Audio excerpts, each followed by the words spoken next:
Hello again. Everybody likes a good comeback story. Not that our next guest ever really had to come back for much.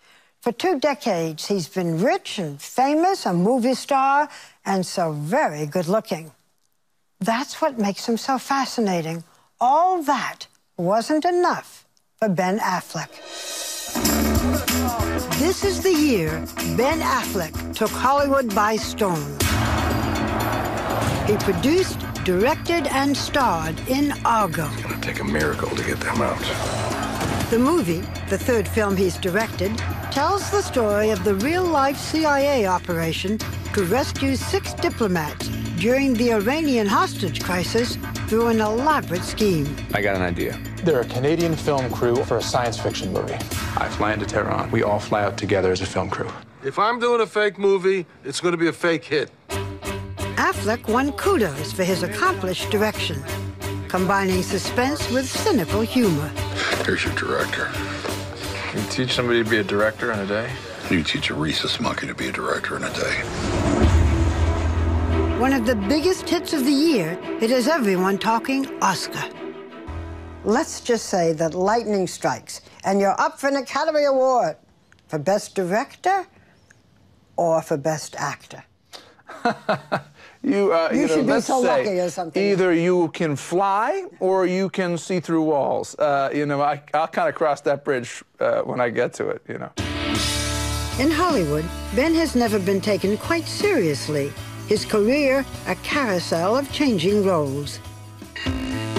Independent film star. We've all got to have sex together. Action star.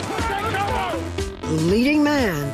Ladies' man. And of course, Matt Damon's best friend. But with his latest role, serious filmmaker, Ben seems to have finally hit his stride. You turned 40 this summer, just, a couple of months ago. Just effortlessly. Just effortlessly. It didn't take me anything. I just turned 40. Is that a life changer? Initially, I sort of was dreading it because I thought, does this mean I'm not young? Who does this make me? But, what I've found is that it actually is the kind of perfect age.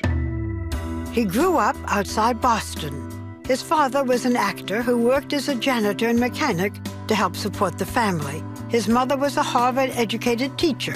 I'm Ben Affleck, and I'm in the Arctic Test Chamber for the United States. He started acting at 7.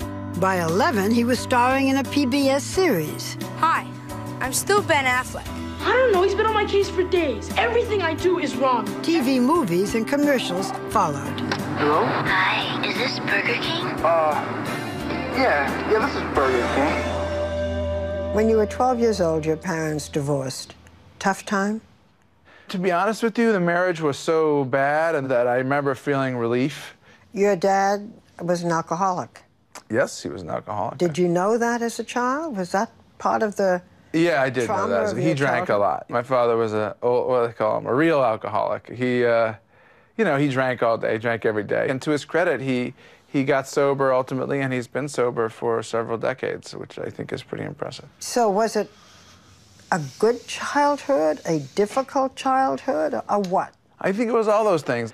But I had good friends, I had Matt Damon, and my brother's a great guy, and I had a nucleus of friends that I grew up with and I had support from.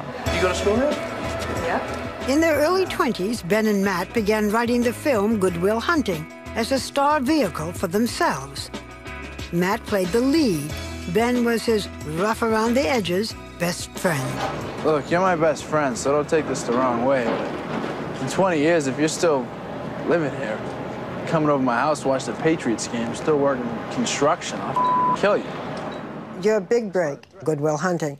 He played the genius, you played the dim-witted friend. That wasn't how I imagined it going into it. It's like, I wonder if we can write a script where I'm a dimwit. Yeah, well, you turned out to be. But you didn't expect to be? I didn't anticipate that people would kind of conflate us with our characters. Yeah. And the Oscar goes to Ben Affleck and Matt Damon. Ben and Matt won the Oscar for Best Original Screenplay. I just said to Matt, losing would suck and winning would be really scary, and it's really, really scary. Superstardom seemed right around the corner. Love you, thank you so much. At 25, you won an Oscar. Then you had a string of movies that seemed to flop. Not seem to flop, they flopped. Why?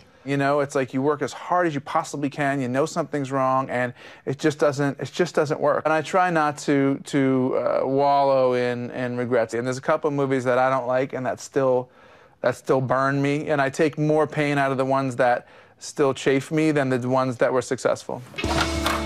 The least successful, Gigli. Hello. Hi. Often called one of the worst movies ever made. That's the ball. On it, he met Jennifer Lopez, dubbed by the press Bennifer. They dated and broke up in a blaze of toxic publicity. How bad did it get? Yeah, there was a period of time where I was definitely overexposed, you know, and I think that people get overly familiar with you and they get exhausted by you. It took time to extract myself from that.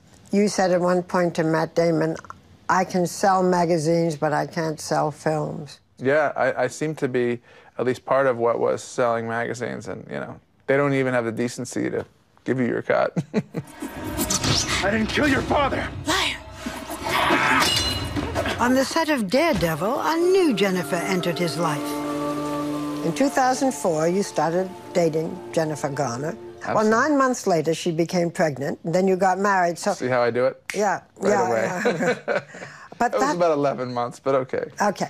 That's not necessarily the best way to begin a marriage. It's not necessarily the best way to begin a marriage. Certainly, if I was standing on the outside, I would say, geez, you got pregnant right away.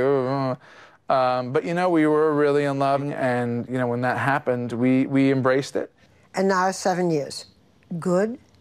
Very good. I got really lucky. I married a really wonderful woman who was a great mother. Your wife gave up a good part of her career.